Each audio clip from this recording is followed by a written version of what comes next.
ಶ್ರೀಗುರುಭ್ಯೋ ನಮಃ. ಹರಿ ಓಂ. ಓಂ ನಮಃ ಸೂರ್ಯಃ ಪಿತಾಮಹೋ ವ್ಯಾಸಃ ವಸಿಷ್ಠೋತ್ರ ಪರಾಶರಃ ಕಶ್ಯಪೋ ನಾರದೋ ಗಾರ್ಗ್ಯಃ ಮರೀಚಿರ್ಮುನಿರಂಗಿರಾಃ ಲೋಮಶಃ ಪೌಲಶಶ್ಚೈವ ಚವನೋ ಜವನೋ ಭೃಗುಃ ಶವನಕೋಷ್ಟಾದಿಶಶ್ಚೇತಿ ಜ್ಯೋತಿಷ್ಶಾಸ್ತ್ರಪ್ರವರ್ತಕಾಃ. ನಮೋ ಋಷಿಭ್ಯಃ ನಮೋ ಮಹದ್ಭ್ಯಃ. ಪ್ರಿಯ ವೀಕ್ಷಕರೇ, ಭಗವಂತ ಶುಭವನ್ನು ಉಂಟು ಮಾಡಲಿ. ಆತ್ಮೀಯರೇ, ವಿಶೇಷವಾಗಿ ಫೆಬ್ರವರಿ ತಿಂಗಳಲ್ಲಿ ವೃಶ್ಚಿಕ ರಾಶಿಯವರಿಗೆ ಹೇಗಿದೆ ಮಾಸ ಭವಿಷ್ಯ ಎಂಬುದನ್ನು ತಿಳ್ಕೊಳ್ಳೋಣ. ನೋಡಿ, ವಿಶಾಖ ನಕ್ಷತ್ರ 4ನೇ ಪಾದ, ಹಾಗೆ ಅನುರಾಧ ನಕ್ಷತ್ರ 1, 2, 3, 4ನೇ ಪಾದ, ಜ್ಯೇಷ್ಠ ನಕ್ಷತ್ರ 1, 2, 3, 4ನೇ ಪಾದ. ವಿಡಿಯೋ ಮುಗಿಯುವವರೆಗೂ ಕೂಡ ನೀವು ನೋಡ್ತಾ ಇರಿ. ನಕ್ಷತ್ರ ಪರಿಹಾರಗಳು ಏನು ಎಂಬುದನ್ನು ಕೂಡ ನಾವು ಗಮನಿಸೋಣ. ನೋಡಿ, ಗ್ರಹಸ್ಥಿತಿ ಹೇಗಿದೆ ಅಂತಂದರೆ, ನಿಮ್ಮ ರಾಶಿಯಿಂದ ತೃತೀಯ ರಾಶಿಯಲ್ಲಿ ಕುಜನು, ರಾಶ್ಯಾಧಿಪತಿ ಕುಜನು, ಚತುರ್ಥ ರಾಶಿಯಲ್ಲಿ ರವಿ, ಬುಧ, ಶುಕ್ರ, ರಾಹು. ಒಂದು 13-5ನೇ ತಾರೀಕು ಅನಂತರದಲ್ಲಿ ಚತುರ್ಥ ರಾಶಿಗೆ ಅವರು ಸಂಚಾರ ಮಾಡ್ತಾರೆ. ಅನಂತರದಲ್ಲಿ ಪಂಚಮದಲ್ಲಿ ಶನೇಶ್ವರನಿದ್ದಾನೆ. ಹಾಗಾಗಿ ಪಂಚಮದ ಶನಿ ಸ್ವಲ್ಪ ದುಃಖಗಳನ್ನು ಕೂಡ ಕೊಡ್ತಾ ಇದ್ದಾನೆ. ಷಷ್ಠ, ಸಪ್ತಮದಲ್ಲಿ ಯಾರಿಲ್ಲ, ಅಷ್ಟಮದಲ್ಲೂ ಕೂಡ ಗುರು ಇದ್ದಾನೆ, ನವಮದಲ್ಲಿ ಯಾರಿಲ್ಲ, ದಶಮದಲ್ಲಿ ಕೇತು. ಹೀಗೆಲ್ಲ ಒಂದು ಗ್ರಹಸ್ಥಿತಿ ಇದೆ ನಿಮಗೆ. ಇನ್ನು ನೋಡಿ, ಫೆಬ್ರವರಿ 1ನೇ ತಾರೀಕು ಸತ್ಯನಾರಾಯಣ ಸ್ವಾಮಿ ಪೂಜೆ ಮಾಡುವಂಥ ಒಂದು ಶುಭವಾದಂಥ ದಿವಸ. ಹಾಗೆ 2ನೇ ತಾರೀಕು, 5ನೇ ತಾರೀಕು ಸಂಕಷ್ಟರ ಚತುರ್ಥಿ, 13ನೇ ತಾರೀಕು ಕುಂಭ ಸಂಕ್ರಾಂತಿ, 14ನೇ ತಾರೀಕಿಗೆ ಶನಿ ಪ್ರದೋಷ, 15ಕ್ಕೆ ಚಾಂದ್ರಮಾಸ ಮಹಾಶಿವರಾತ್ರಿ. ಮಹಾಶಿವರಾತ್ರಿ 15ನೇ ತಾರೀಕಿಗೆ ಮರೆಯದೇ ಇದ್ದ ಹಾಗೆ ಶಿವನ ಆರಾಧನೆ ಬಹಳ ಮುಖ್ಯವಾಗಿ ಮಾಡಬೇಕು. 14ನೇ ತಾರೀಕಿಗೆ ಬೋಧಾಯನ ಕಾತ್ಯಾಯನ ಅಮಾವಾಸ್ಯೆ, 17ನೇ ತಾರೀಕಿಗೆ ಶಿವರಾತ್ರಿ ಅಮಾವಾಸ್ಯೆ ಇದೆ. ಹಾಗೆ 18ನೇ ತಾರೀಕು ಚಂದ್ರ ದರ್ಶನ, 27ಕ್ಕೆ ಸರ್ವೇಶಾಂ ಏಕಾದಶಿ. ಒಟ್ಟಿನಲ್ಲಿ ಈ ತಿಂಗಳಲ್ಲಿ ಬಹಳ ಮುಖ್ಯವಾದಂಥ ದೊಡ್ಡ ಹಬ್ಬ ಏನಂತ ಅಂತಂದರೆ ಶಿವರಾತ್ರಿ. 15ನೇ ತಾರೀಕು ಶಿವರಾತ್ರಿ ಇದೆ. ಇಂಥ 15ನೇ ತಾರೀಕಿಗೆ ಶಿವನ ನಾಮಸ್ಮರಣೆ, ಪ್ರಾರ್ಥನೆ, ಜಪ, ಅನುಷ್ಠಾನವನ್ನು ಎಡಬಿಡದೆ ಮಾಡುವಂತಹದ್ದು ಬಹಳ ಉತ್ತಮವಾದಂಥದ್ದು. ಶಿವನು ಎಲ್ಲ ರೀತಿಯಾಗಿ ಅನುಗ್ರಹಿಸ್ತಾನೆ. ಯಾಕಂದರೆ ಪಂಚಮ ಶನಿ ನಡೀತಾ ಇದೆ, ನಿಮಗೆ ಸ್ವಲ್ಪ ಕಷ್ಟ ತೊಂದರೆಗಳು ಕೂಡ ನಡೀತಾ ಇದೆ. ಹಾಗೆ 8ನೇ ತಾರೀಕು ಹಾಗೆ 5ನೇ ತಾರೀಕು ಎರಡು ಈ ತಿಂಗಳಲ್ಲಿ ಏನಾದರೂ ಸಣ್ಣ ಪುಟ್ಟ ಕೆಲಸ ಕಾರ್ಯಗಳನ್ನು ಮಾಡಿಕೊಳ್ಳಿ. ಅದರಿಂದ ಒಂದು ಹಂತಕ್ಕೆ ಶುಭವಾದಂತಹ ಲಾಭಗಳು, ಒಳ್ಳೆ ರೀತಿಯಾದಂಥ ಫಲಗಳನ್ನು ಆ ಭಗವಂತನು ಅನುಗ್ರಹಿಸಬಹುದು. ಒಟ್ಟಿನಲ್ಲಿ ನೋಡಿ, ನಾವು ಬಹಳ ಮುಖ್ಯವಾಗಿ ಯೋಚನೆ ಮಾಡ್ತಾ ಇರುವಂಥದ್ದು ಏನಪ್ಪ ಅಂತಂದರೆ, ವೃಶ್ಚಿಕ ರಾಶಿಯವರಿಗೆ ಒಂದು ಹಂತಕ್ಕೆ ಎಲ್ಲೋ ಒಂದು ಕಡೆಗೆ ಲಾಭಾಂಶ ಬರುವಂತಹ ದಾರಿ ಇದೆ, ಆದರೆ ಕಟ್ ಆಗ್ತಾ ಇದೆ. ನಿಮಗೆ ಮುಂದೆ ಹೋಗ್ತಾ ಇದ್ದೀರಿ, ಆದರೆ ಇದು ಹಿಂದೆ ಎಳೀತಾ ಇದೆ. ಈಗ ಇಂತಹ ಒಂದು ಪರಿಸ್ಥಿತಿ ನೀವು ಒದ್ದಾಟದಲ್ಲಿದ್ದೀರಿ. ಇನ್ನು ನೋಡಿ, ತೃತೀಯ ರಾಶಿಯಲ್ಲಿ ಕುಜ. ನೋಡಿ, ಕುಜನು ಭ್ರಾತೃಗಳಿಂದ ಅನುಕೂಲಗಳನ್ನು ಕೊಡ್ತಾನೆ. ತೃತೀಯ ರಾಶಿಯ ತೃತೀಯ ಸ್ಥಾನ ಅಂದರೆ ಭ್ರಾತೃಸ್ಥಾನ. ಹಾಗಾಗಿ ಭ್ರಾತೃಗಳಿಂದ ಅನುಕೂಲ, ನಿಮ್ಮವರಿಂದ ನಿಮಗೆ ಬಹಳಷ್ಟು ಅನುಕೂಲ, ನಿಮ್ಮವರಿಂದ ಬಹಳಷ್ಟು ನಿಮಗೆ ಸಹಾಯ ಸಹಕಾರ ಆಗುವಂಥ ಸಾಧ್ಯತೆಗಳಿದ್ದಾವೆ. ಹಾಗಾಗಿ ಎಲ್ಲರನ್ನೂ ಕೂಡ ಪ್ರೀತಿಸಿ, ಎಲ್ಲರ ಬಗ್ಗೆನೂ ಕೂಡ ವಿಶ್ವಾಸ ಇಟ್ಕೊಳ್ಳಿ. ಆ ವಿಶ್ವಾಸ ಈ ತಿಂಗಳಲ್ಲಿ ಹೆಚ್ಚಿನದಾದಂಥ ಫಲ ಸಿಗುತ್ತೆ. ಯಾಕಂದರೆ ವಿಶ್ವಾಸೋ ಫಲದಾಯಕ ಎಂಬುದಾಗಿ ಭಗವಂತನ ವಿಷಯದಲ್ಲಿ ಹೇಳಿದರು. ದೇವರನ್ನು, ಭಗವಂತನನ್ನು ಅಥವಾ ನಮ್ಮ ಹಿರಿಯರ ಬಗ್ಗೆ ನಮಗೆ ಎಷ್ಟು ಗೌರವ, ಪ್ರೀತಿ, ವಿಶ್ವಾಸ ಅಷ್ಟಿರುತ್ತೋ ಅಷ್ಟು ವಿಶೇಷವಾದಂಥ ಫಲ ಎಂಬುದಾಗಿ ಹೇಳಿದರು. ಹಿರಿಯರಿಗೆ ನಾವೆಲ್ಲ ನಮಸ್ಕಾರ ಮಾಡ್ತೇವೆ, ಕಂಡ ತಕ್ಷಣ ನಮಸ್ಕಾರ ಆಗಿ ಕಾಲಿಗೆ ಕೈಯಲ್ಲಿ ಮುಟ್ಟಿ ನಮಸ್ಕಾರ ಮಾಡ್ತೇವೆ. ಯಾಕಂದರೆ ಅವರ ಆಶೀರ್ವಾದ, ಅವರ ಬ್ಲೆಸ್ಸಿಂಗ್ ನಮಗೆ ಸಿಗಲಿ ಅಂಥೇಳಿ. ಆದರೆ ಏನಾಗುತ್ತೆ, ಎಷ್ಟೋ ಜನ ನಮಸ್ಕಾರ ಮಾಡಿ ನಮಗೇನಾಗುತ್ತೆ ಅಂದ್ಕೊಳ್ತಾರೆ. ಆದರೆ ಯಾವ ವ್ಯಕ್ತಿಯೂ, ಒಂದು ಶುದ್ಧಾತ್ಮನಾದಂಥ ವ್ಯಕ್ತಿಯು ಭಗವಂತನ ಹತ್ರ ಬೇಡಿಕೊಂಡು, ಅಪ್ಪ ಭಗವಂತ ಇವರಿಗೆ ಒಳ್ಳೇದು ಮಾಡು ಅಂಥೇಳಿ ಭಗವಂತನ ಬೇಡಿ, ಆ ಭಗವಂತನ ಹತ್ರ ಅವನ ಹತ್ರ ಸೆರಗುವಡ್ಡಿ ಬೇಡುವುದು ಅಂತ ಹೇಳ್ತಾರೆ. ಹಾಗೆ ಭಗವಂತನ ಹತ್ರ ಬೇಡಿಕೊಂಡು ಅವರು ನಿನಗೆ ಒಳ್ಳೆಯದಾಗಲಿ ಅಂತೇಳಿ ಆಶೀರ್ವಾದ ಮಾಡಿದರೆ ಚಿಕ್ಕವರಿಗೆ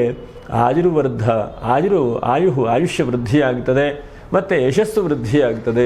ಹಾಗಾಗಿ ಹಿರಿಯರಿಗೆ ನಮಸ್ಕಾರ ಮಾಡುವಂಥದ್ದು. ಅದರ ಜೊತೆಗೆ ನಮ್ಮ ಏನು ಕಂಟಕಗಳು, ನಮ್ಮ ಏನು ತೊಂದರೆಗಳು ಬರುವಂಥದ್ದು ಇದೆಯೋ ಅದೆಲ್ಲ ದೂರವೇ ಆಗ್ತದೆ ಹೇಳುವಂಥದ್ದು ಶಾಸ್ತ್ರಗಳ ಮಾತು. ಹಾಗಾಗಿ ಒಟ್ಟಿನಲ್ಲಿ ಹಿರಿಯರಿಂದ ಅನುಕೂಲ, ಅದರ ಜೊತೆಗೆ ಭ್ರಾತೃಗಳಿಂದ ಅನುಕೂಲ. ಹಾಗೆ ಇನ್ನು ನೋಡಿ, ಚತುರ್ಥ ರಾಶಿಯಲ್ಲಿ ರವಿ ಶುಕ್ರರಿದ್ದಾರೆ. ಸ್ವಲ್ಪ ಪ್ರಯಾಣ ಯೋಗ ಸ್ವಲ್ಪ ಈ ತಿಂಗಳಲ್ಲಿ ಜಾಸ್ತಿ ಆಗಬಹುದು. ಮಾಘ ಮಾಸ ಆದಷ್ಟು ದೇವಸ್ಥಾನ, ಒಳ್ಳೊಳ್ಳೆ ಕೆಲಸಗಳನ್ನು ಮಾಡಿ ಮತ್ತು ಪ್ಲ್ಯಾನನ್ನು ಕೂಡ ಮಾಡಿಕೊಳ್ಳಿ. ಯಾಕಂದರೆ ರವಿ ಮತ್ತು ಶುಕ್ರರು ಒಟ್ಟಿಗೆ ಇದ್ದಾರೆ, ಅದು ಬಹಳ ಒಳ್ಳೆಯದು. ರವಿ ಶುಕ್ರರು ಯಾವಾಗ ಚತುರ್ಥದ ರಾಶಿಯಲ್ಲಿ ಬರ್ತಾರೋ ಹಾಗಾಗಿ ವಾಹನದಲ್ಲಿ ಸುಖ ಸಂತೋಷ ಸಿಗುವಂಥದ್ದು. ಮತ್ತು ದಾಂಪತ್ಯ ಜೀವನ ಏನಾದರೂ ಕಲಹ ಆಗಿದ್ದರೆ ಅದು ಸರಿ ಹೋಗುವಂಥ ಸಾಧ್ಯತೆಗಳು. ಎಷ್ಟೋ ಸಲ ಮದುವೆ ಆಗಿರುತ್ತೆ, ಎಲ್ಲ ಸರಿ ಇರುತ್ತೆ, ಆದರೆ ಯಾವುದೋ ಸಣ್ಣ ಪುಟ್ಟ ವಿಷಯಕ್ಕೆ ದಾಂಪತ್ಯ ಜೀವನದಲ್ಲಿ ಬಹಳಷ್ಟು ಕಲಹಗಳು ಉಂಟಾಗ್ತಾ ಇರ್ತದೆ. ಹಾಗಾಗಿ ಈ ಸಮಯದಲ್ಲಿ ಸ್ವಲ್ಪ ಹೊಂದಾಣಿಕೆ ಬರುವಂಥ ಸಾಧ್ಯತೆಗಳಿದ್ದಾವೆ. ಮತ್ತು ವಿವಾಹಾದಿ ಮಂಗಲ ಕಾರ್ಯಗಳು ನೋಡಿ, ಒಂದು ಹಂತಕ್ಕೆ ಈಗ ನಿಮ್ಮ ಪಂಚಮದ ಶನಿ ಇದೆ, ಶನಿ ಬಲವೂ ಇಲ್ಲ, ಅಷ್ಟಮದಲ್ಲಿ ಗುರು ಇದ್ದಾನೆ, ಬಲ ಇಲ್ಲ. ಆದರೆ ಚತುರ್ಥದಲ್ಲಿರುವಂತಹ ಶುಕ್ರನು ನಿಮಗೆ ಈ ಸಮಯದಲ್ಲಿ ಬಲವನ್ನು ಕೊಡ್ತಾನೆ. ಯಾಕಂದರೆ ನೀಚಾರಿ ಭಾಂಶೋ ಭೃಗುದೇವ ಪೂಜ್ಯೋ ಎಂಬುದಾಗಿ ಶಾಸ್ತ್ರಗಳಲ್ಲಿ ಹೇಳ್ತಾರೆ. ಒಂದು ಗುರುವಿನ ಬಲ ಇರಬೇಕಂತೆ ಅಥವಾ ಶನಿಯ ಬಲ ಇರಬೇಕಂತೆ. ಅದಿಲ್ಲ ಅಂತಾದರೆ ದೈತ್ಯ ಗುರು ಶುಕ್ರನ ಬಲವೇ ನಮಗೆ ಬಹಳ ಮುಖ್ಯ ಎಂಬುದಾಗಿ ಹೇಳಿದರು. ಹಾಗಾಗಿ ಯಜುರ್ವೇದಿಗಳ ಉಪನಯನ ಮಾಡುವಾಗ ನಾವು ಶುಕ್ರನ ಬಲವನ್ನು ನೋಡಬೇಕು, ಶುಕ್ರನ ಅನುಕೂಲ ಇರಬೇಕು ಎಂಬುದಾಗಿ ಹೇಳಿದರು. ಶುಕ್ರನು ವೇದಕ್ಕೆ ಅಧಿಕಾರಿಯಾದಂಥ ಒಂದು ಗ್ರಹ. ಹಾಗಾಗಿ ಶುಕ್ರನ ಬಲ, ಶುಕ್ರನ ಅನುಗ್ರಹ ಹೇಳುವಂಥದ್ದು ನಿಮಗಿದೆ. ಶುಕ್ರನು ಏನೇನು ಈ ತಿಂಗಳಲ್ಲಿ ಕೊಡಬಹುದು, ಒಂದು ವಾಹನದಿಂದ ಸೌಖ್ಯಗಳನ್ನು ಕೊಡಬಹುದು, ಮತ್ತು ದಾಂಪತ್ಯ ಜೀವನದಲ್ಲೆಲ್ಲೋ ಒಂದು ಕಡೆ ಹೊಂದಾಣಿಕೆ ಕೊಡುವಂಥದ್ದು, ಜೊತೆಯಲ್ಲಿ ಸೇರಿಸುವಂಥದ್ದು, ಮತ್ತು ಏನಾದರೂ ಕಿರಿಕಿರಿ ಆಗಿದ್ರೆ ಅದೆಲ್ಲ ಸರಿ ತೂಗಿಸುವಂಥದ್ದು, ಮತ್ತು ವಿವಾಹದ ವಿಷಯದಲ್ಲಿ ನಿಶ್ಚಯವಾಗದೇ ಇದ್ದರೆ ಅರ್ಧಮರ್ಧವಾಗಿರುತ್ತಪ್ಪ, ಈ ಕಡೆ ಮದುವೆ ಆಗೋದು ಇಲ್ಲ, ಈ ಕಡೆ ಬಿಡುವುದಿಲ್ಲ, ಇಂತಹ ಪರಿಸ್ಥಿತಿ ಇದ್ದರೆ ವಿವಾಹಕ್ಕೊಂದು ದೃಢವಾದಂಥ ನಿರ್ಧಾರದಿಂದ ಮುಂದೆ ಹೋಗುವಂಥ ಪರಿಸ್ಥಿತಿಯನ್ನು ಶುಕ್ರನು ಕೊಡುತ್ತಾನೆ. ಮತ್ತು ಕಾವ್ಯ ಮತ್ತು ಸಾಹಿತ್ಯ ಸಂಗೀತದ ಕೆಲಸ ಮಾಡ್ತಾ ಇದ್ದಂಥ ವ್ಯಕ್ತಿಗಳಿಗೆ ಹೆಚ್ಚಿನದಾದಂಥ ಅಭಿವೃದ್ಧಿಯನ್ನು ಕೊಡ್ತಾನೆ. ಇದು ಬಹಳ ಮುಖ್ಯವಾಗಿ ನಾವು ಗಮನಿಸಬೇಕು. ಎಷ್ಟೋ ಸಲ ಕೆಲಸ ಮಾಡ್ತಾ ಇರ್ತೇವೆ, ಆದರೆ ಪ್ರತಿಫಲ ಹೇಳುವಂತೆ ಸಿಗುವುದಿಲ್ಲ. ಆದರೆ ಕಾವ್ಯ ಸಾಹಿತ್ಯ ಸಂಗೀತ ಜನರ ಜೊತೆಗೆ ಒಡನಾಟ ಬೆರೆಯುವಂಥದ್ದು ಬೆಳೆಯುವಂಥದ್ದು ಇಂತಹ ಕೆಲಸಗಳೇನಿದೆಯೋ ಅದರಲ್ಲೆಲ್ಲ ಹೆಚ್ಚಿನದಾದಂಥ ಅವಕಾಶಗಳನ್ನು ಲಾಭಗಳನ್ನು ಭಗವಂತನು ನೀಡ್ತಾನೆ ನಿಮಗೆ. ಹಾಗಾಗಿ ಶುಕ್ರನನ್ನು ಈ ತಿಂಗಳಲ್ಲಿ ನೀವು ಬಹಳ ಮುಖ್ಯವಾಗಿ ಶಿವನನ್ನು ಶಿವರಾತ್ರಿ ದಿವಸ ಪೂಜೆ ಮಾಡ್ತೀರಿ. ವಿಷ್ಣು ಸಹಸ್ರನಾಮವನ್ನು ಕೂಡ ಪ್ರತಿನಿತ್ಯ ಪಾರಾಯಣೆ ಮಾಡುವಂಥದ್ದು, ವಿಷ್ಣು ಸಹಸ್ರನಾಮ ಹೇಳುವಂಥದ್ದು, ಅಥವಾ ರವಿಮನೆ ಹತ್ತಿರದಲ್ಲಿ ಶ್ರೀದೇವಿ ಭೂದೇವಿ ಸಮೇತನಾದಂತಹ ಲಕ್ಷ್ಮೀ ವೆಂಕಟೇಶ್ವರ ಸ್ವಾಮಿಯ ದೇವಸ್ಥಾನ ಇದ್ದರೆ ಅದಕ್ಕೂ ಕೂಡ ಹೋಗಿ ನಮಸ್ಕಾರ ಮಾಡುವಂಥದ್ದು ಬಹಳ ಉತ್ತಮವಾದಂಥ ಫಲ. ಯಾಕಂದರೆ ಶುಕ್ರನಿಗೆ ವಿಶೇಷವಾಗಿ ವಿಷ್ಣು ಆರಾಧನೆ, ಲಕ್ಷ್ಮೀನಾರಾಯಣ ದೇವರ ಆರಾಧನೆಯನ್ನು ಹೇಳ್ತದೆ ಶಾಸ್ತ್ರ. ಹಾಗಾಗಿ ಎಷ್ಟು ಸಾಧ್ಯ ಆಗುತ್ತೋ ಅಷ್ಟು ವಿಷ್ಣುವನ್ನು ಕೂಡ ಬೆಳಗ್ಗೆ ಎದ್ದ ತಕ್ಷಣವೇ ಸ್ನಾನ ಮಾಡಿ ಶುದ್ಧಿಯಾದಂಥ ಮನಸ್ಥಿತಿಯಲ್ಲಿ ವಿಷ್ಣು ಸಹಸ್ರನಾಮ ಪಾರಾಯಣೆ ಮಾಡಿ. ವಿಷ್ಣು ಸಹಸ್ರನಾಮ ಬಹಳ ಉತ್ತಮವಾದಂಥದ್ದು. ಕಲಿಯುಗದಲ್ಲಿ ವಿಷ್ಣು ಸಹಸ್ರನಾಮ ಶನಿದೋಷಕ್ಕೂ ಕೂಡ ಪರಿಹಾರ, ನಮ್ಮೆಲ್ಲ ಕಷ್ಟಕ್ಕೂ ಕೂಡ ಪರಿಹಾರ, ಈ ಎಲ್ಲ ರೀತಿಯಾದಂಥ ಪರಿಹಾರವನ್ನು ಕೂಡ ವಿಷ್ಣು ಸಹಸ್ರನಾಮ ಕೊಡುತ್ತೆ. ಹಾಗಾಗಿ ಅಂತಹ ವಿಷ್ಣು ಸಹಸ್ರನಾಮ ಪಾರಾಯಣೆ ಮಾಡಿ. ಮತ್ತು ರಾಹು ಕೂಡ ಬುಧನ ಜೊತೆಗಿದ್ದಾನೆ. ಹಾಗಾಗಿ ಸ್ವಲ್ಪ ಪ್ರಯಾಣದಲ್ಲಿ ಸ್ವಲ್ಪ ಸಣ್ಣ ಪುಟ್ಟ ಕಿರಿಕಿರಿ ಆಗುವಂಥದ್ದು, ವಿದೇಶದಲ್ಲಿರುವಂಥ ಸ್ವದೇಶಕ್ಕೆ ದಿಢೀರ್ನ ಏನೋ ಬರುವಂಥ ಸಾಧ್ಯತೆಗಳು, ಅಥವಾ ಏನೋ ವಾತಾವರಣದಲ್ಲೋ ಅಥವಾ ಏನೋ ಒಂದು ಸರಿ ಇಲ್ಲ, ಸಮಾಧಾನ ಇಲ್ಲ ಹೇಳುವಂಥದ್ದು ಆಗುವಂಥದ್ದು. ಹೀಗೆ ಒಟ್ಟಿನಲ್ಲಿ ಸಣ್ಣ ಪುಟ್ಟ ರೀತಿಯಲ್ಲಿ ಅಂತ ದೊಡ್ಡ ಮೇಜರ್ ಆಗದೇ ಇದ್ದರೂ ಕೂಡ ವಿದೇಶ ಸ್ವದೇಶ ಅಲ್ಲಿರಬೇಕು ಇಲ್ಲಿರಬೇಕು, ಹೋದರೆ ಹೇಗೆ ಹೋಗದೇ ಇದ್ದರೆ ಹೇಗೆ, ಇಂತಹ ಒಂದು ದ್ವಂದ್ವವಾದಂಥ ಮನಸ್ಥಿತಿ ಒಂದೊಂದು ಸ್ವಲ್ಪ ಕಿರಿಕಿರಿಯೂ ಆಗುವಂಥ ಸಾಧ್ಯತೆಗಳಿದ್ದಾವೆ. ಹಾಗೆ ಪಂಚಮದ ಶನೇಶ್ವರನು ನಿಮ್ಮನ್ನು ಬಹಳ ಮುಖ್ಯವಾಗಿ ಬೆಳೆಸ್ತಾನೆ. ಯಾಕಂದರೆ ಅನುರಾಧ ನಕ್ಷತ್ರದವರಿಗೆ ಸಪೋರ್ಟನ್ನು ಕೊಡುವಂಥ ಗ್ರಹಗಳು ಯಾವಾಗೂ ಕೂಡ ಇದ್ದಾರೆ. ಯಾಕಂದರೆ ನೀವು ಹಿಂದಿನ ಜನ್ಮದಲ್ಲಿ ಬಹಳ ಪುಣ್ಯಾಂಶಗಳನ್ನು ಮಾಡಿ ಈ ಜನ್ಮದಲ್ಲಿ ಅನುರಾಧ ನಕ್ಷತ್ರವೋ ಜ್ಯೇಷ್ಠ ನಕ್ಷತ್ರದವಲ್ಲೋ ಹುಟ್ಟಿರ್ತೀರಿ. ಯಾಕಂದರೆ 27 ನಕ್ಷತ್ರ ಪುಂಜಗಳಲ್ಲಿ ಅನುರಾಧ ನಕ್ಷತ್ರ ಬಹಳ ವಿಶೇಷವಾದಂತಹ ಪುಣ್ಯತಮವಾದಂಥ ನಕ್ಷತ್ರ. ಹಾಗಾಗಿ ನಿಮಗೆ ಸದ್ಯಕ್ಕೆ ಗ್ರಹಸ್ಥಿತಿ ಒತ್ತಡ ಒಂದು ಸ್ವಲ್ಪ ಕಿರಿಕಿರಿ ಇದ್ದರೂ ಕೂಡ ಎಲ್ಲೋ ಒಂದು ಕಡೆ ನೋಡಿ ಈ ತಿಂಗಳಲ್ಲಿ ಶುಕ್ರ ಬಲ ಕೊಡ್ತಾ ಇದ್ದಾನೆ. ಹಾಗೆ ಮುಂದಿನ ತಿಂಗಳಲ್ಲಿ ಇನ್ನೊಂದು ಗ್ರಹಗಳ ಬಲ ಕೊಡ್ತಾರೆ. ಹಾಗೆ ಸಕಲ ಗ್ರಹ ಬಲ ನೀಲೇ ಸರಸಿಜಾಕ್ಷ. ಹಾಗಾಗಿ ವಿಷ್ಣು ಸಹಸ್ರನಾಮ ಹೇಳಿ ಅಂತೇಳಿ ಹೇಳಿದ್ದು ನಾನು. ವಿಷ್ಣು ಸಹಸ್ರನಾಮದಲ್ಲಿ ಅಷ್ಟೊಂದು ಅನುಕೂಲ, ಅಷ್ಟೊಂದು ಆಶೀರ್ವಾದ ಇದೆ. ಇನ್ನು ಅಷ್ಟಮದ ಗುರು ಅಷ್ಟಮದಲ್ಲಿದ್ದಾನೆ, ವ್ಯಯವನ್ನು ನೋಡ್ತಾ ಇದ್ದಾನೆ. ನೀವು ಮಾಡ್ತಾ ಇರುವಂತಹ ಕೆಲಸ ಒಂದು ಒಳ್ಳೆಯ ರೀತಿಯಾಗಿ ಪರಿಣಾಮವನ್ನು ಕೊಡುತ್ತದೆ. ಮತ್ತು ಧರ್ಮಕ್ಕೆ, ಒಳ್ಳೆಯ ಕೆಲಸಕ್ಕೆ, ಅಥವಾ ಸತ್ಪಾತ್ರೆಗೆ ದಾನ ಮಾಡುವಂಥದ್ದು, ಅಥವಾ ಯಾರೋ ನಿಮ್ಮ ಜೊತೆಗಿದ್ದಾರೆ ಕೆಲಸ ಕಾರ್ಯ ಮಾಡಿ ಬಹಳಷ್ಟು ವರ್ಷದಿಂದ ಇದ್ದಾರೆ, ಅವರು ಯಾವುದೋ ಪುಟ್ಟದಾದಂತಹ ಮನೆಯನ್ನು ಕಟ್ತಾ ಇದ್ದು ನಿಮ್ಮ ಕೈಲಾದಂಥ ಸಹಾಯವನ್ನು ಮಾಡುವಂಥದ್ದು. ನಿಮಗೆ ಕಷ್ಟ ಇದ್ದರೂ ಕೂಡ ಇನ್ನೊಬ್ಬರಿಗೆ ಸಹಾಯ ಮಾಡ್ತೀರಲ್ಲ, ಅದು ಬಹಳ ಮುಖ್ಯವಾದಂಥದ್ದು.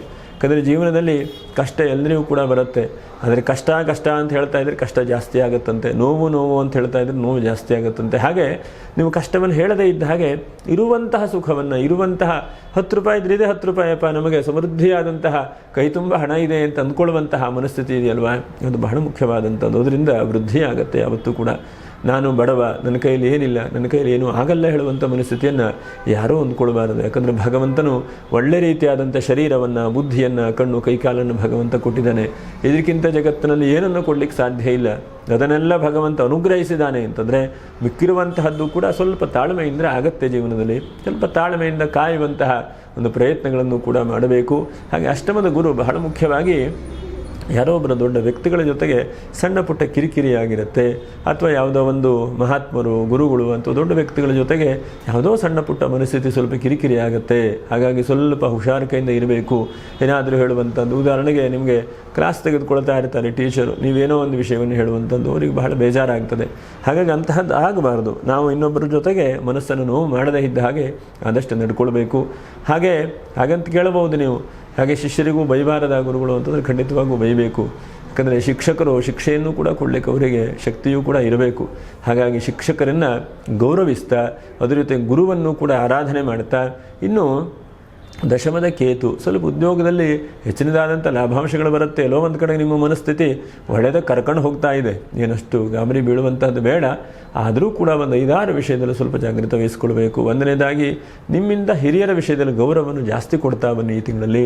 ಎರಡನೇದಾಗಿ ನಿಮ್ಮ ಯೋಚನೆ ಏನಿದೆ, ಗೋಲಿದೆ, ಏನು ಮಾಡಬೇಕು ಅದ್ರ ಕಡೆಗೆ ಹೋಗ್ತಾ ಇರಿ ನೀವು. ಆ ಕಡೆ ಈ ಕಡೆ ಡೈವರ್ಷನ್ ತೆಗೆದುಕೊಳ್ಬೇಡಿ. ಯಾಕಂದರೆ ಒಂದು ಗೋಲು ಒಂದು ಹೀಗಿರಬೇಕು, ಹೀಗೆ ಮಾಡಬೇಕು ಅಂತಂದರೆ ಹಾಗೆ ಹೋಗ್ತಾ ಇರಿ. ಆ ಕಡೆ ಈ ಕಡೆ ಹೋದ್ರೆ ಬಹಳಷ್ಟು ಸಮಸ್ಯೆಗಳಾಗುತ್ತೆ, ಬಹಳಷ್ಟು ಚಿಂತೆ ಆಗ್ತಾ ಹೋಗ್ತದೆ, ಸರಿಯಾದಂಥ ದಾರಿಯೇ ಸಿಗಲಿಕ್ಕಿಲ್ಲ. ಹಾಗೆ ಮೂರನೇದಾಗಿ ನೀರಿನ ವಿಷಯದಲ್ಲಿ ಸ್ವಲ್ಪ ಜಾಗ್ರತೆ. ನಾಲ್ಕನೇದಾಗಿ ಆರ್ಥಿಕವಾದಂತಹ ವಿಷಯ ಏನೇ ಇದ್ದರೂ ಕೂಡ ಇದು ಬಹ್ವೀರಿವ, ಇದು ಜಾಸ್ತಿ ಇದೆ ಅಂತೇಳಿ ಯೋಚನೆ ಮಾಡ್ತಾ ಇರಿ. ಇವತ್ತು ನಿಮ್ಮ ಹತ್ರ ಒಂದು 100 ರೂಪಾಯಿ ನೋಟಿದೆ ಅಂತಂದರೆ ಆ 100 ರೂಪಾಯಿ ನೋಟಿಗೆ ಕೈ ಮುಗಿರಿ. ಇದಿಷ್ಟು ನನಗೆ ಭಗವಂತ ಕೊಟ್ಟಿದ್ದಾನೆ, ಇದಕ್ಕಿಂತ ಏನೂ ಇಲ್ಲದೇ ಇರುವಂಥ ವ್ಯಕ್ತಿಗಳು ಎಷ್ಟೋ ಜನ ಇರ್ತಾರೆ. ಹಾಗಾಗಿ ಏನು ಇರುವಂಥ ಹಣಕ್ಕೆ ಗೌರವಿಸಿ ಭಗವಂತನೆಲ್ಲವನ್ನು ಕೂಡ ಅನುಗ್ರಹಿಸ್ತಾನೆ. ಇದನ್ನು ನಾವು ಬಹಳ ಮುಖ್ಯವಾಗಿ ವೃಶ್ಚಿಕ ರಾಶಿಯವರು ಗಮನಿಸ್ತಾ ಇರಬೇಕು. ಏನು ಭಗವಂತ ಕೊಟ್ಟು ನೋಡ್ತಾನೆ, ಕೊಡದೇನೂ ಕೂಡ ನೋಡ್ತಾನೆ, ಕೊಟ್ಟು ಪರೀಕ್ಷೆ ಮಾಡಿ ನೋಡ್ತಾನೆ ಇವನ ಮನಸ್ಥಿತಿ ಹೇಗಿದೆ ಅಂಥೇಳಿ ಅಲ್ವಾ. ಸತ್ಯನಾರಾಯಣ ವ್ರತಕತೆ ಎಲ್ಲೆಲ್ಲ ಬರುತ್ತದೆ. ಯಾಕಂದರೆ ಭಗವಂತನು ಎಲ್ಲವನ್ನು ಕೂಡ ಅನುಗ್ರಹಿಸ್ತಾನೆ, ಕೊನೆಗೆ ಅದನ್ನು ಕೂಡ ವಾಪಸ್ ತೆಗೆದುಕೊಳ್ತಾನೆ. ನಮ್ಮ ಮನಸ್ಥಿತಿ ಹೇಗಿರುತ್ತೆ ಎಂಬುದನ್ನು ಕೂಡ ಭಗವಂತನು ಪರೀಕ್ಷೆ ಮಾಡ್ತಾನೆ. ಹಾಗಾಗಿ ಸ್ಥಿತಪ್ರಜ್ಞರಾಗಿ ಇದ್ದು ನಾವು ಆದಷ್ಟು ಏನಿದ್ರೂ ಕೂಡ ಇದು ಏನಿದ್ರೂ ಭಗವಂತನ ಪ್ರಸಾದ ಅಂಥೇಳಿ ನಂಬಿಕೊಂಡು ಮುಂದೆ ಮುಂದೆ ಸಾಗ್ತಾ ಮನುಷ್ಯ ಪ್ರಯತ್ನವನ್ನು ಮಾಡ್ತಾ ಇದ್ದರೆ ಸಪ್ತಮಂ ದೈವಚಿಂತನಂ, 7ನೇದಾಗಿ ಭಗವಂತನು ನಮಗೆ ಅನುಗ್ರಹಿಸ್ತಾನೆ. ಹಾಗೆ ಒಂದು ಹಂತಕ್ಕೆ ಶುಕ್ರನು ಶುಭವನ್ನು ಉಂಟು ಮಾಡಲಿ ಅಂತ ಹೇಳ್ತಾ ನಕ್ಷತ್ರ ಪರಿಹಾರಗಳು ಏನು ಎಂಬುದನ್ನು ಗಮನಿಸೋಣ. ನೋಡಿ, ವಿಶಾಖ ನಕ್ಷತ್ರ 4ನೇ ಪಾದ, ಸಂಕಷ್ಟರ ಚತುರ್ಥಿ 5ನೇ ತಾರೀಕಿಗಿದೆ. ಆ ದಿವಸ ಗಣೇಶ ದೇವರನ್ನು ಭಕ್ತಿಯಿಂದ ಸ್ಮರಣೆ ಮಾಡಿ ಗಕಾರ ಗಣಪತಿ ಸಹಸ್ರನಾಮವನ್ನು ಪಾರಾಯಣೆಯನ್ನು, ಜಪವನ್ನು, ಪ್ರಾರ್ಥನೆಯನ್ನು ಮಾಡ್ತಾ ಬನ್ನಿ. ಆ ಗಣಪತಿ ಅನುಗ್ರಹದಿಂದ ಬಹಳ ಶುಭವಾಗುತ್ತೆ, ಮಂಗಲವಾಗುತ್ತೆ. ಇದು ಬಹಳ ಉತ್ತಮವಾದಂಥ ಫಲ. ಇನ್ನು ವಿಶಾಖ ನಕ್ಷತ್ರ, ಇನ್ನು ಅನುರಾಧ ನಕ್ಷತ್ರ. ಅನುರಾಧ ನಕ್ಷತ್ರದವರು ನೋಡಿ ವಿಶೇಷವಾಗಿ ಶಿವರಾತ್ರಿ 15ನೇ ತಾರೀಕಿಗಿದೆ. ಹಾಗಾಗಿ ಒಂದು ಹಂತಕ್ಕೆ ನಿಮಗೆ ಪಂಚಮ ಶನಿಯು ಅಥವಾ ಏನೋ ದುಃಖಗಳು ಸ್ವಲ್ಪ ಮನಸ್ಸಿಗೆ ಉಂಟಾಗ್ತಾ ಇದೆ. ಯಾಕಂದರೆ ಮನಸ್ಸಿಗೆ ಒಂದು ಹಂತಕ್ಕೆ ಸಮಾಧಾನ ಇಲ್ಲ, ಎಲ್ಲ ಒಳ್ಳೇದು ಮಾಡಬೇಕು ಅಂದ್ಕೊಳ್ತೀರಿ, ಆದರೆ ಇಲ್ಲ ಒಂದು ಕಡೆಗೆ ಡಿಪ್ರೆಷನ್ ಥರ ಮನಸ್ಸು ಸ್ವಲ್ಪ ಚಿಂತೆ ಹೀಗಲಾಗ್ತಾ ಇದೆ. ಹಾಗಾಗಿ ಎಲ್ಲದಕ್ಕೂ ಕೂಡ ಆ ಈಶ್ವರನ ಆರಾಧನೆಯನ್ನು ನಿರಂತರವಾಗಿ 15ನೇ ತಾರೀಕು ಶಿವರಾತ್ರಿ ಇದೆ. ಶಿವನಾಮ ಸ್ಮರಣೆಯನ್ನು ಶ್ರದ್ಧೆಯಿಂದ ಮಾಡಿ, ಭಕ್ತಿಯಿಂದ ಮರೆಯದೇ ಇದ್ದ ಹಾಗೆ ಮಾಡಿ. ನಿಮ್ಮ ಕೈಲಿ ಏನಾಗುತ್ತೋ ರುದ್ರಾಭಿಷೇಕ ಮಾಡಿಸಿ, ರುದ್ರಮಂತ್ರಗಳನ್ನು ಶ್ರವಣ ಮಾಡಿ, ಬಿಲ್ವಾರ್ಚನೆಯನ್ನು ಮಾಡಿಸಿ, ಅಥವಾ ಎಲ್ಲಿ ಶಿವನ ನಾಮಸ್ಮರಣೆ ಮಾಡುತ್ತೋ ಭಗವಂತನ ಆ ಜಪ ಅನುಷ್ಠಾನ ಪೂಜೆ ನಡೆಯುತ್ತಲ್ಲೋ ಭಾಗವಹಿಸಿ ನಿಮ್ಮ ಕೈಲಾದಂತಹ ಯಥಾಶಕ್ತಿಯಾಗಿ ದಾನ ದಕ್ಷಿಣಾದಿಗಳನ್ನು ಕೂಡ ಕೊಡುವಂತಹ ಪ್ರಯತ್ನವನ್ನು ಮಾಡಿ. ಜ್ಯೇಷ್ಠ ನಕ್ಷತ್ರ ಆ ದಿವಸ ನೋಡಿ ಶಿವರಾತ್ರಿ ದಿವಸ ಗೋ ಪೂಜೆ ಮಾಡಿ, ಇದು ಬಹಳ ಒಳ್ಳೆಯದು. ಜ್ಯೇಷ್ಠ ನಕ್ಷತ್ರದವರಿಗೆ ಗೋ ಆರಾಧನೆ, ಗೋ ಪೂಜೆ, ಗೋವಿಗೆ ನಮಸ್ಕಾರ ಮಾಡುವಂಥದ್ದು, ಹೀಗೆ ಮೊದಲಾದಂತಹ ಕೆಲಸಗಳನ್ನು ಮಾಡುವ ಮಾತ್ರದಿಂದ ಆ ಗೋ ಮಹಾಲಕ್ಷ್ಮಿ ಅನುಗ್ರಹಿಸ್ತಾಳೆ. ಎಲ್ಲರ ಕಷ್ಟಗಳು ಕೂಡ ಪರಿಹಾರ ಆಗಲಿ ಅಂಥೇಳಿ ಭಗವಂತನನ್ನು ಪ್ರಾರ್ಥನೆ ಮಾಡ್ತಾ ಮುಂದಿನ ವಿಡಿಯೋದಲ್ಲಿ ಮತ್ತೆ ಭೇಟಿ ಮಾಡೋಣ. ನಮಸ್ಕಾರ. ಲೋಕ ಸಮಸ್ತ ಸುಖನೋ ಭವಂತು. ನಮಸ್ಕಾರ.